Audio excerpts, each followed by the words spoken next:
Shyamjibhai T Chauhan, ઉંમર વર્ષ 91, તારીખ 8/3/2023ના રોજ. પછી અમે નવી ભોજન પ્રથા અપનાવી છે. નવી ભોજન પ્રથામાં ખૂબ ફાયદો. અમારા ભાઈને પણ રોકેજનો દુખાવો રહ્યો. આયુર્વેદ એક દવાખાનું કોઈ વસ્તુ બાકી નહીં. પોના 17 સુધી રહી આવ્યા. એ કે હેચળી મારો હેચળી ભાત દઉં તોય તે 3 ડબ્બામાં તેલ ફર્યું તોય મટ્યું નહીં. પછી એકવાર એ સુરત જઈ ચડ્યા અને ત્યાં શિબિરમાં ગયા અને એને એમ અહીંયા બેઠું કે આ નવી ભોજન પ્રથા અપનાવવાની જરૂર છે.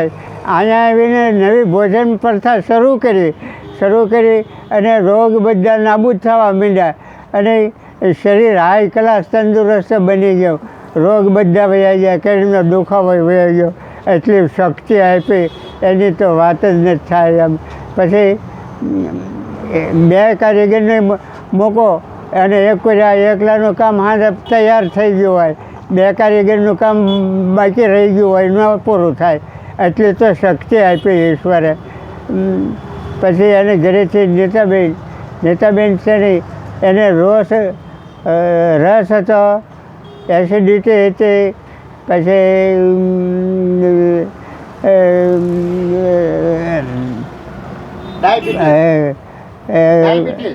ડાયાબિટીસ હતો અને એટેક આવ્યો હતો. આવા અનેક પ્રકારના રોગ હતા. આપણને તો નામે ન આવડે. અને 1 મહિને 5,500ની દવા થતી પણ કાંઈ ફેર પડતો નહીં. પછી એની આ નવી ભોજન પ્રથા અપનાવી અને શરૂ કર્યું.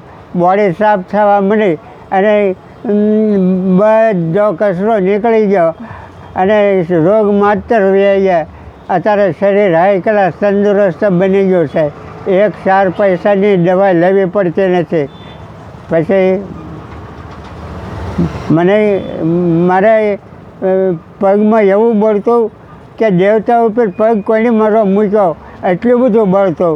એની બદલીમાં મેં આ નવી ભોજન પ્રથા શરૂ કરી અને બપોર સુધીનો ઉપવાસ અને તે પછી ફળ ખાઈ લેવા જે ભાવે અને સાંજે 1 ટાઈમ જમી લઈએ. એમાં હું તકલીફ કાંઈ નથી. બહુ સરસ છે, બહુ સારામાં સારું છે. અને પછી મેં આ નવી ભોજન પ્રથા શરૂ કરી. મને પગ બળતા મટી ગયા, એસિડિટી મટી ગઈ, દવા વિના એક ડગલું ન હલાતું એ બધું મટી ગયું. દવા નાબૂદ થઈ ગઈ અને રોગે બધા નાબૂદ થઈ ગયા.